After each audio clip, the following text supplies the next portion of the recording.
Oi, meus amores! Espero que vocês todos estejam bem.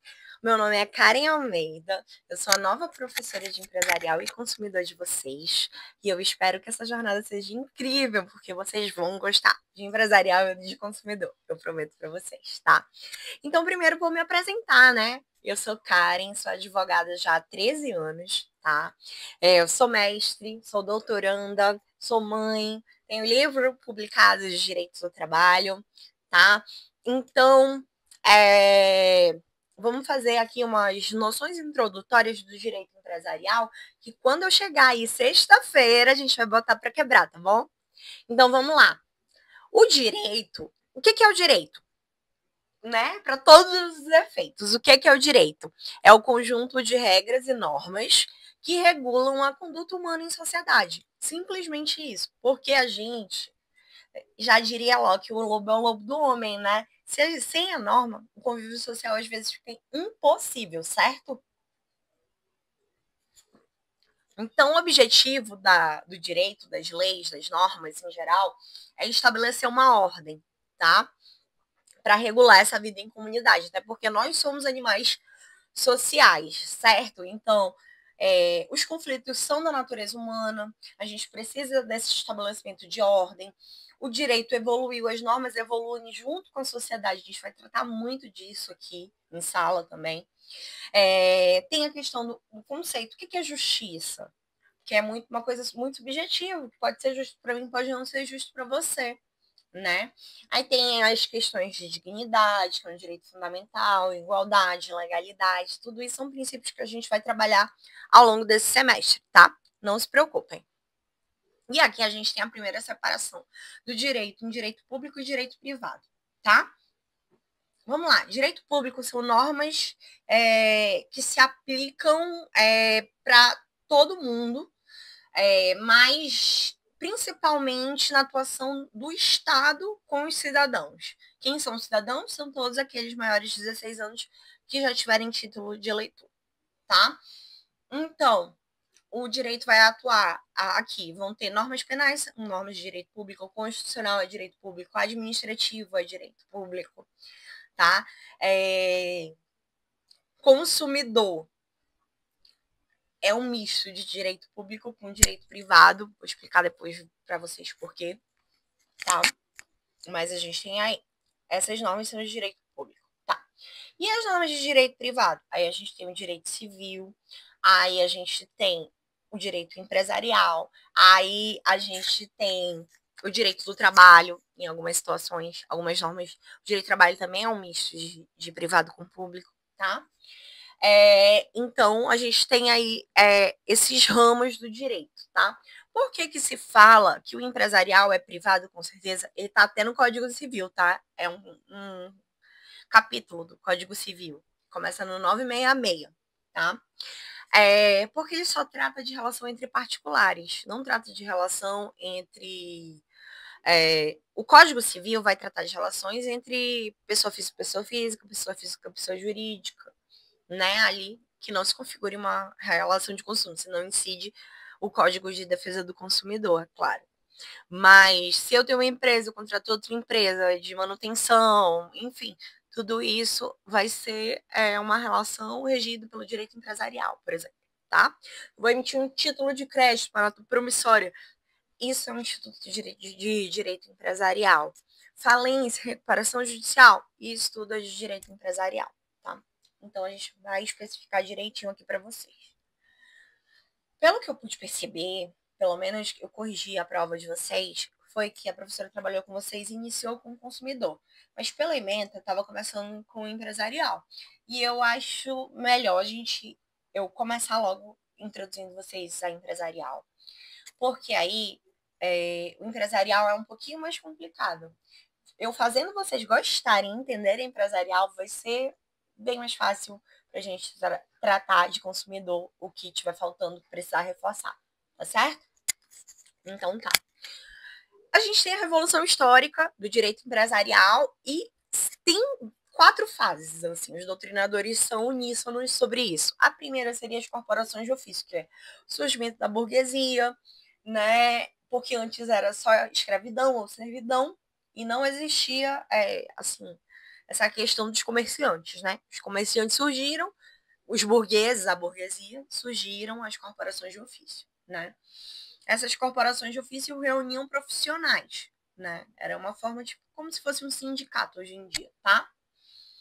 Na segunda fase, os estados começaram a dizer, epa, epa, epa, a gente tá dando muito poder para essa galera, então a gente tem que começar a gente dispor sobre essas situações entre esses particulares, tá?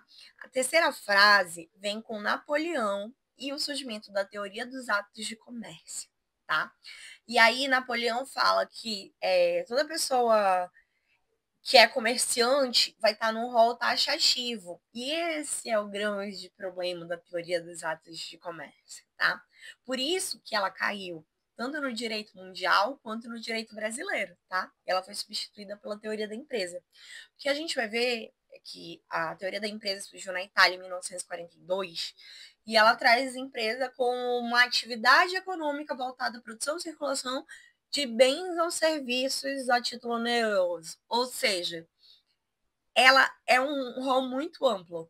Então, a gente não vai ter essa exclusão, porque, por exemplo, pela teoria dos atos de comércio, prestador de serviço, a maioria não era considerado como comerciante, dentre outras atividades novas que vão sempre surgindo, né? Era um rol muito engessado. Então, com a teoria da empresa, isso foi solucionado. Tanto mundialmente quanto a gente vai ver esse impacto aqui no Brasil, tá? Porque o nosso código de 1916, Código Civil, ele adotou a teoria do ato de comércio. Lembrando que a teoria do ato de comércio é de 1850, lá de Napoleão. Mas a gente, quando fez o Código Civil de 1916, usou. E aí, vocês sabem que houve um Código Civil em 2002, né? E esse novo Código Civil já adotou a teoria da empresa, seguindo a tendência mundial do direito empresarial, tá? E aí, a gente tem o que sobre as fontes do direito empresarial? A gente vai ter a Constituição, mas em referência à liberdade de exercício profissional, algumas coisas assim, tá? Questão de sindicato e tal, mas é muito superficial a parte da Constituição, que vai tratar de empresa mesmo, tá? A gente tem o Código Civil, que é a nossa fonte principal, o livro 2, que é o livro das empresas, que a gente vai precisar estudar nesse semestre, que a gente vai entender o que são sociedades, também vai estudar falência, recuperação extrajudicial, recuperação judicial, recuperação de microempresas, de pequena empresa, então tem várias questões aí, tá? A gente tem leis especiais, como por exemplo, a gente tem a lei da sociedade anônima, tá? E nessa lei de sociedade anônima tem a previsão da comum dita por ações, que é outro tipo de sociedade por ações, que a gente vai ver mais lá na frente. A gente tem a jurisprudência, que é muito forte também, aqui no direito empresarial, tem o costume e tem as leis internacionais, lembrando que a gente está falando de empresa. Então, por exemplo, temos várias empresas em Manaus que têm negócios com a China, que são filiais da China, então vão se aplicar. E a gente está em um momento político muito propício a essa discussão. Por quê? O Trump impôs barreiras de imposto para a entrada de produtos estrangeiros e a China peitou os Estados Unidos, né? E disse que eles não vão abaixar a cabeça e fazer o que os Estados Unidos estão pedindo, né? E aí, então, a gente vive aí essa situação de uma necessidade internacional, né? Aí eu quero. Primeira atividade que vocês vão fazer para mim. Diferenciar. Eu quero por escrito, tá? Vocês vão me entregar sexta-feira. Qual a diferença entre direito empresarial e direito do consumidor?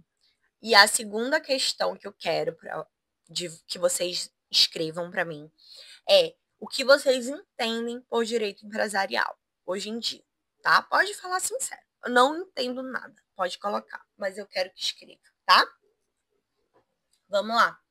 Como eu falei para vocês, o conceito de comerciante, ele remonta o Código Comercial de 1850, né? Que é a pessoa que geralmente comprava ou vendia coisa, distribuía, incorporação imobiliária, seguro, atividade marítima, que inclusive essa parte do código nosso de 16 sobre as atividades marítimas, ela continua vigente, viu? Isso é questão aqui que sempre cai em concurso, tá? E excluir atividades, por exemplo, pecuarista, prestador de serviço, extrativista, minerador, agente imobiliário, agente de transporte e outras atividades econômicas assim, tá? Então, a gente tem o 966 do Código Civil, esses vocês vão ter que comer com farinha, tá?